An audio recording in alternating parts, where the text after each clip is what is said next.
the foreign minister of Germany, one of the United States' closest allies, went to Tehran and announced that a European payment system designed as an alternative to the dollar would soon be ready.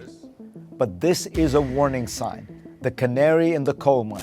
탄광의 카나리아는 서양에서 흔히 닥쳐올 위험을 미리 알려주는 대상을 가리키는 관용구로서 사용됩니다. 이 관용구는 19세기 유럽의 탄광에서 유래했는데요. 당시 석탄은 검은 다이아몬드로 불리울 정도로 필수적인 광물이었고 수많은 광부들이 탄광으로 향하게 되었죠. 그런데 석탄을 캐던 광부들이 이유도 없이 쓰러져 사망하는 일이 벌어지게 됩니다. 영국의 의사 존 스콧 홀데이는 이것이 탄층에서 새어나오는 일산화탄소로 인한 사고라는 것을 밝혀냈는데요. 무색, 무치, 무미의 일산화탄소가 눈치채지 못하는 사이 광부들의 적혈구에 산소 대신 달라붙으며 순식간에 산소 부족으로 인한 사망을 야기했던 것이었죠. 존 스콧 홀데이는 해결책으로 일산화탄소에 민감한 카나리아를 제시했습니다. 세장 속에 카나리아를 담아 탄광으로 내려간 광부들은 카나리아의 상태가 위독해지면 그 즉시 작업을 중단하고 지상으로 대피함으로써 중독 사고를 피할 수 있었는데요. 이후 카나리아가 죽기 전에 외부 공기를 차단하고 산소를 공급하는 카네리 컨트랩션이 개발되며 탄광의 카나리아는 광부들의 필수품으로 거듭나게 되었죠.